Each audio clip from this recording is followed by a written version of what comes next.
Welcome to Lost Relation Chronicles. I've been thinking about what you said. I began, my voice steadier than I felt regarding the open marriage proposal. Kathy's knife stilled, her knuckles white against the handle as she processed my words. And I'm willing to try, I added, the words tasting like ash in my mouth. But I have some conditions of my own. The fulfillment center hummed around me, a constant backdrop to my racing thoughts. 18 years together, 15 of them married. A lifetime. Really? Yet here I stood on the precipice of change, my hands busy with inventory while my mind wandered far beyond these walls. Ben and I had built a good life. Our son Alex, now 12, filled our home with the clatter of video games and the occasional burst of preteen drama, his laughter echoing through the rooms. We had our routines, Ben heading off to the ad agency, where he worked as a creative director, and me overseeing operations at the e-commerce fulfillment center. It was comfortable, safe, and therein lay the problem. As I moved through my day, checking shipments and managing staff, an idea took root. It had been growing for months, really, but today it blossomed into something I couldn't ignore. An open marriage. The very words sent a thrill through me, a mixture of excitement and terror. I pictured Ben's face, the furrow that would appear between his brows when I broached the subject. He'd argue against it, of course. Ben, ever the pragmatist, would see the risks, the potential for hurt.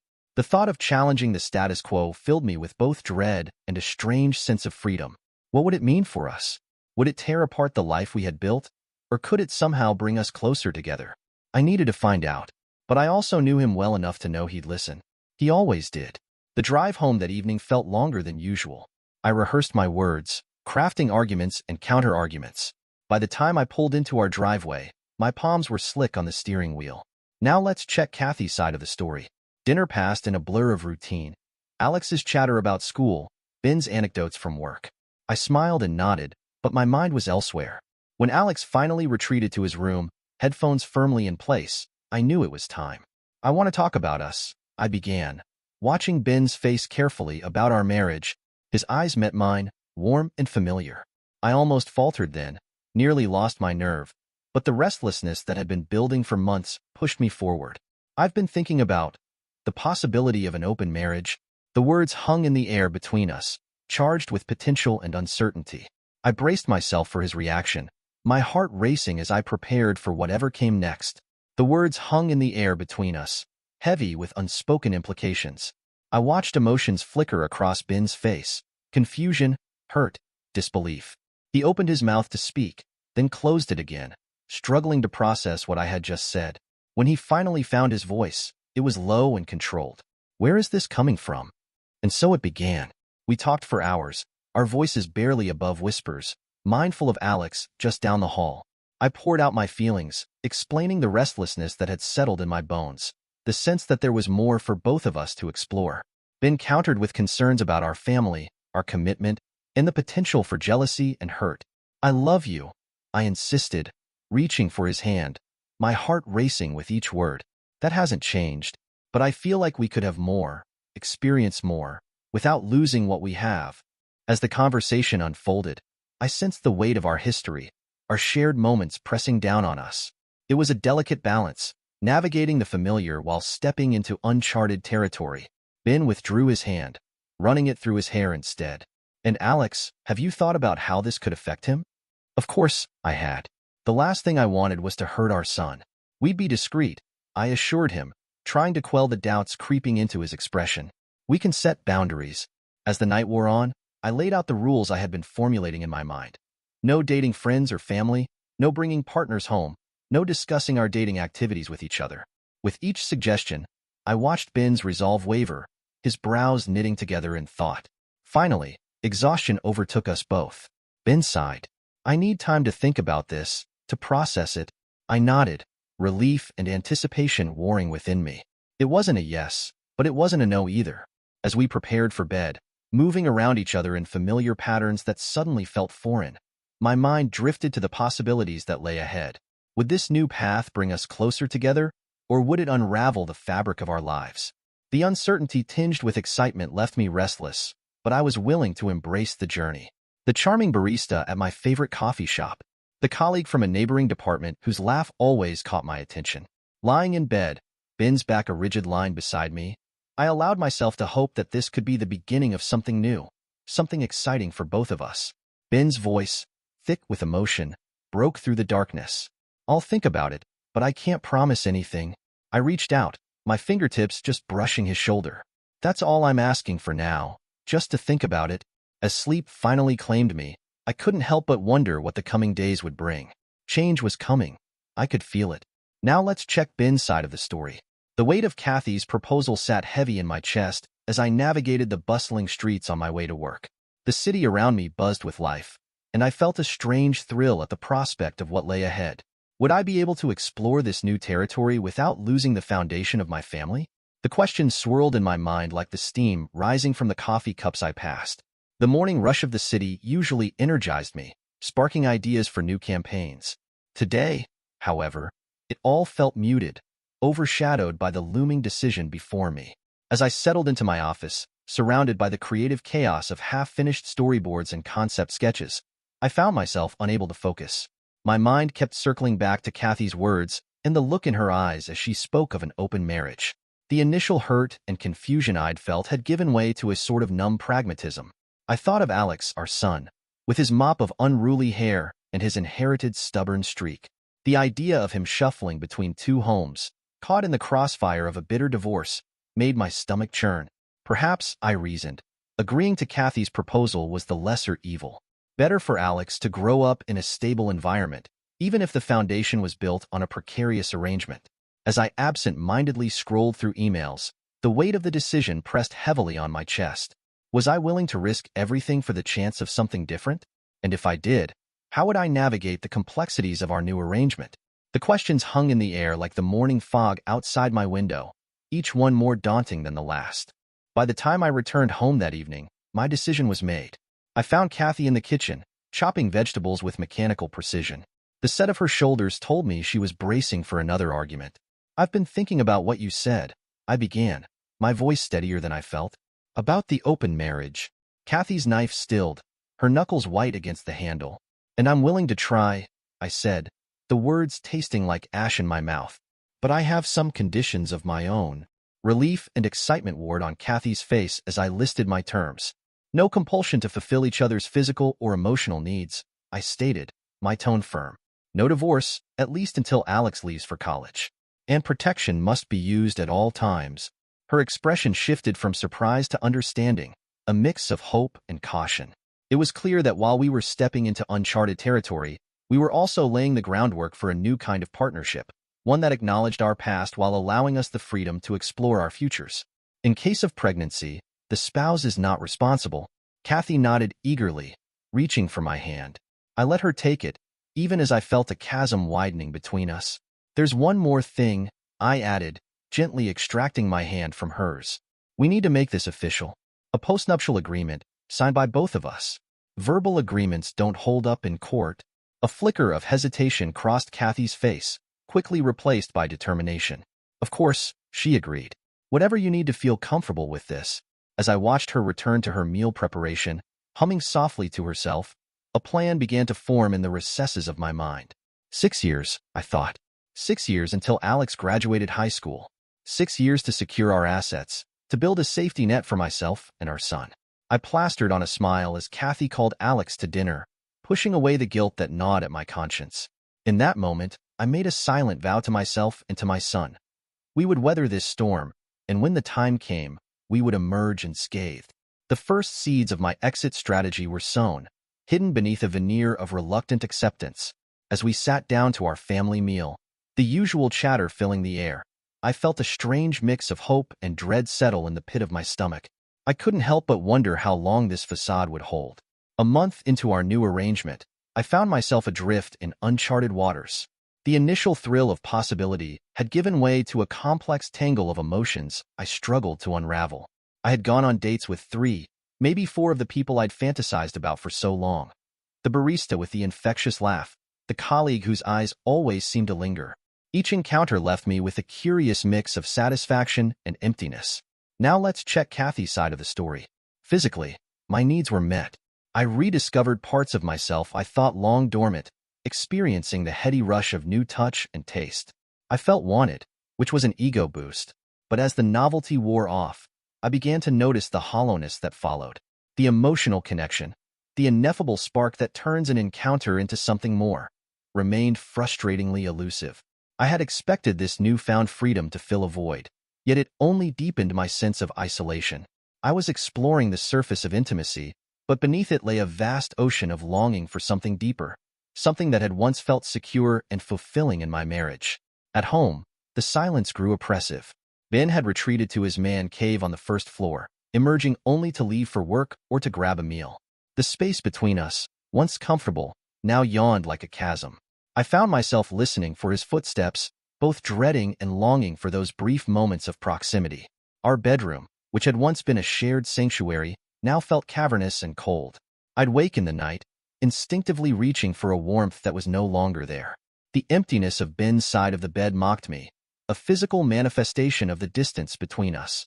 I tried to fill the void with more dates and encounters, but each one left me feeling increasingly alone. The fleeting excitement of new connections faded, revealing an aching emptiness that I couldn't ignore. I was seeking intimacy in all the wrong places, only to discover that the deeper connection I craved was still tied to the very person I was trying to distance myself from. The more I reached out, the more isolated I felt, trapped in a cycle of superficial interactions that did nothing to mend the growing rift in my marriage. I began to question my choices, wondering if the price of this newfound freedom was higher than I'd anticipated. One evening, as I sat alone at the dinner table, the sound of Ben and Alex's laughter drifted down from upstairs. The easy camaraderie in their voices pierced through me. When had I last heard Ben laugh like that? When had we last shared a moment of genuine connection? I found myself hovering at the bottom of the stairs, one foot on the first step, wrestling with the urge to join them. But the invisible barrier Ben had erected felt impenetrable.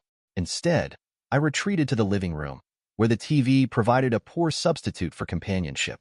As days turned into weeks, I realized with growing dismay that the open marriage I had lobbied so hard for had become a prison of my own making. What had initially seemed like a path to liberation now felt like a suffocating trap, leaving me longing for the very connection I had sought to redefine.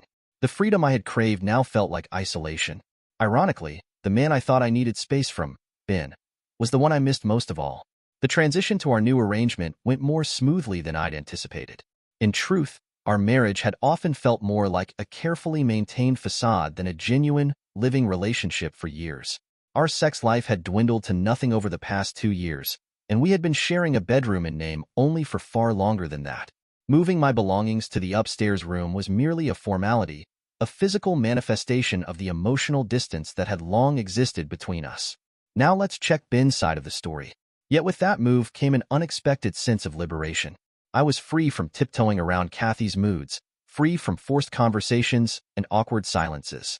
I had carved out a life for myself beyond our marital struggles, exploring new connections and activities. But as the initial thrill began to fade, the reality of my loneliness settled in, making me realize that the absence of Ben's companionship left a void that no number of new encounters could fill. The gym had become my sanctuary, and yoga and meditation were my tools for maintaining not just physical health but mental equilibrium. These practices instilled in me a discipline that extended to all aspects of my life, including control over my physical needs. My man cave quickly became my haven, set up with all the comforts I needed: a large TV, cable, and a gaming console. When I wasn't at work, I could retreat there, insulated from the tension that seemed to permeate the rest of the house. Alex was the only one who regularly breached my self-imposed isolation. Smart kid that he was, he never said anything outright, but I could see in his eyes that he understood things had shifted. He was perceptive enough to realize that the change in living arrangements was just a symptom of a deeper issue. His attempts to draw me out, whether through a shared gaming session or a casual conversation about school, were gentle nudges, reminders of the bond we still shared amid the turmoil. Yet, I found myself torn between the desire to connect with him and the weight of my own struggles, feeling unworthy of his affection and understanding. But Alex and I had always been close. He looked up to me, loved our shared interests in both outdoor activities and console gaming. Our bond, if anything, seemed to strengthen in the face of the family's new dynamic. It was a bright spot in an otherwise complicated situation. One day, as I was grabbing a quick lunch in the kitchen, Kathy cornered me. "Have you hooked up with anyone?" she asked, her tone a mixture of curiosity and something I couldn't quite identify. Accusation? Jealousy? I met her gaze steadily. "I'm not interested in dating," I told her plainly. I agreed to this arrangement because of you. It was never something I wanted for myself. Her silence stretched for several long moments, thick with unspoken words. Then she replied, "You must be seeing someone from work," her voice tight. "You never go out to socialize." I merely shrugged, turning back to my meal. The conversation left a bitter taste in my mouth. I could sense her frustration bubbling beneath the surface, the cracks in our agreement widening. It was frustrating to be accused of something I had no intention of doing, especially when my focus was on navigating this tumultuous phase of our lives. Kathy's suspicions only deepened my resolve to maintain boundaries, but they also added an element of unease to our already fragile arrangement. Each moment felt like a test, a dance around the real issues that lingered unaddressed. "Think whatever you want," I replied, my tone neutral. As I headed back upstairs, I could feel her eyes on me, but I kept walking. She had made her choice, and I had made mine. The path forward for both of us remained unclear. Now let's check Kathy's side of the story. The house feels emptier with each passing day. It's not just Ben's warmth I miss now, it's Alex's presence too. My son, my little boy, seems to have slipped away from me, gravitating towards his father like a satellite locked in orbit. At home, Alex's laughter echoes from upstairs, where he and Ben share their private world of video games and inside jokes. When they go out, it's always just the two of them, their backs to me as they walk out the door. I find myself standing at the threshold of their camaraderie, longing to be included yet unsure how to bridge the gap that has formed. Each shared moment between them feels like a reminder of my own isolation, a physical manifestation of the rift that has grown between us. I worry that Alex will forget about me, that he'll see Ben as the sole anchor in his life, while I fade into the background. With each passing day, I struggle to reclaim my place in this family dynamic. I want to share in their laughter, to be part of their world again, but every attempt feels like it's met with resistance. I remind myself that change takes time, but the loneliness settles around me like a heavy blanket, smothering the warmth that used to fill our home. I find myself lingering in Alex's room when he's not around, touching his belongings, trying to reconnect with the little boy who once clung to my leg and begged for bedtime stories. The final blow came at Christmas. Typically, we'd all go away together, functioning as a family despite our fractures. This year, though, Ben and Alex went to the Caribbean without me. They called it a boys' trip, even inviting my divorced brother, Jake. The message was unmistakable. I wasn't welcome. In an effort to salvage our bond, I promised Alex a trip to Paris, the city he's always dreamed of visiting. But he barely glanced up from his phone as he turned me down, already packed for the trip with his father. As the door closed behind them, the silence in the house felt like a physical weight pressing in on me. Christmas and New Year's passed in a blur of loneliness, and I found myself staring at old family photos, wondering how we had ended up in this place. The woman in those pictures, smiling and content, felt like a stranger to me now. My attempts at dating have soured. The thrill of new encounters has faded, leaving behind a string of men who seek nothing more than physical gratification. Even that feels empty now, a poor substitute for the connection I long for. Despite keeping up my appearance, I faced a harsh reality about the dating scene at my age. Younger men see me as a potential source of financial support, with some even brazenly asking for money. The rest seem to view me as nothing more than a fleeting distraction. Regret has become my constant companion. I should have concentrated on rejuvenating our marriage and rekindling the spark that once burned so brightly between Ben and me. Instead, I opened a Pandora's box, and now I find myself unsure how to close it. As I gaze into the future, all I see is a series of lonely holidays spent among other bitter, single women who have made similar missteps. The open marriage I envisioned as a source of excitement and fulfillment has instead left me feeling more isolated than ever. Now let's check Ben's side of the story. Kathy's attempts to roll back the clock haven't gone unnoticed. One night, while Alex was at a friend's house, she tried to seduce me. The Kathy of a few years ago might have succeeded, but now I gently rebuffed her advances. Her next approach was to play on my guilt. With teary-eyed accusations and reminders of our shared history, she tried to draw me back in. I calmly reminded her that I had warned her about the potential consequences of an open marriage. She had been so certain that the grass would be greener on the other side. And now that she's discovered it's just a barren field, she wants to return home. But home isn't the same place anymore. I'm keeping my side of the bargain, I told her firmly. You need to keep yours. One day, Alex, perceptive as ever, cornered me. Why don't you knock some sense into Mom's head? He asked, worry etched on his young face. I smiled and ruffled his hair, responding softly, She's beyond that. Buddy, what's happening now? He asked, concern evident in his voice. It's for financial reasons, I replied, trying to keep my tone steady. You'll understand why I did things this way in a few years. What I couldn't share with him was the meticulous plan I had been executing behind the scenes. Slowly and carefully, I had been moving assets overseas to places Kathy would never suspect and couldn't touch, even if she did. I was also setting things up for Alex, ensuring he would have a solid financial foundation when he went to college and beyond. My plan for the house was to transfer ownership to Alex, guaranteeing that when the time came, Kathy would find herself with nothing, no alimony, no claim on my assets. I was already laying the groundwork, preparing to scale down my work and drop my income below Kathy's level. The divorce papers would be ready to serve the day Alex leaves for college. My timeline was clear: retire in 5 years and transition to occasional consultancy work. On paper, my income will appear meager. In reality, I'll have secured a comfortable future for both myself and Alex. Occasionally, I pause to reflect on the morality of what I'm doing. But then I recall the look in Kathy's eyes when she first suggested opening our marriage, the way she dismissed my concerns as trivial.